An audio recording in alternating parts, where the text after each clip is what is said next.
tunafadhaishwa sana na wakati gharama ya maisha inapanda kwa mwananchi wa kawaida. Lakini tunataka tuulize viongozi wa upinzani, yale maneno ya mafuta ambayo imepanda bei si kwa sababu ya serikali ya Kenya.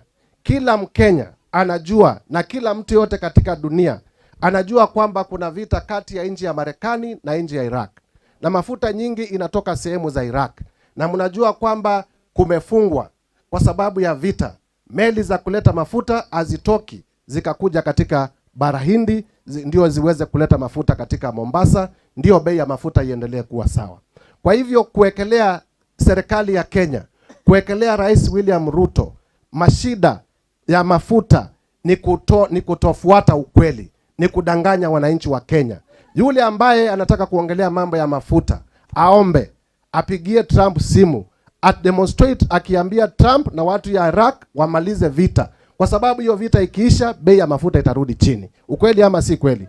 Mambo bei ya mafuta si mambo ya serikali ya Kenya. Ni mambo ya vita ambayo inaendelea kati ya Marekani na nchi ya Iran. Kwa hivyo kuwekelea Rais William Ruto shida za mafuta ni kudanganya wananchi. Tunajua ukweli. Ukweli ni kwamba kuna vita, na kwa sababu hiyo vita bei ya mafuta imeongezeka. Na haijaongezeka Kenya peke yake. Ukienda kwa majirani wetu, ukienda nchi zote katika bara la Afrika ambazo hazina rasilimali yake ya mafuta, mafuta imepanda. Nataka vile vile mumeona kwa sababu rais ni rais wa kujali watu wa Kenya, na tunajua mafuta ndio inazalisha uchumi wa Kenya. Jana katika bunge ameleta mabadiliko ya sheria ya VAT. Tukapunguza VAT ambayo inatozwa mafuta kutoka 16% mpaka 8%.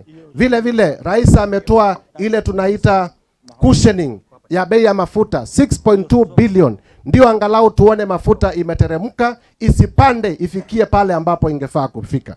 Kwa hivyo nataka niwaulize wananchi wa Kenya, tuombe sana na tuongee, tutumie diplomasia, ndio vita ambayo inaendelea kati ya nchi ya Marekani na nchi ya Iraq iweze kuisha kwa haraka iwezekanavyo, ndio bei ya mafuta iweze kurudi chini. Wale viongozi wa upinzani ambao wanatumia populist kudanganya wananchi, muambie wananchi wa Kenya wana akili. Wananchi wa Kenya wanajua kwamba kuna vita, na hiyo vita ndio imesababisha bei ya mafuta kupanda. Tuseme tusiseme? Tuseme tusiseme? Watu wa Kasarani mmesema mtatembea na William Ruto. Watu wa Kasarani mmesema mtatembea na Bwire.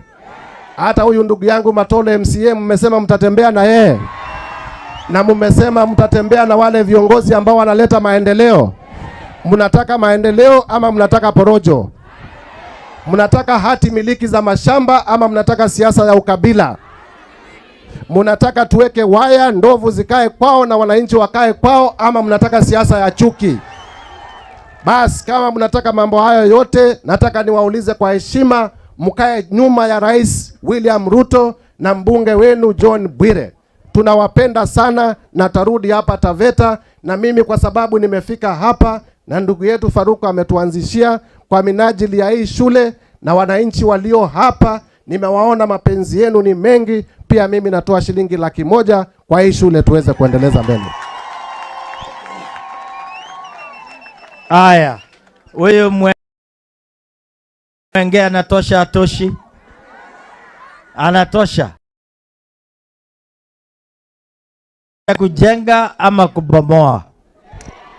Aendelee kukuja hapa? Mimi nataka niulize, mimi nitarudi hapa kwa ajili ya kuleta basi ya Maho. Inaitwa nini hiyo shule? Mahoe? Maho. Nirudi hapo ama nisirudi?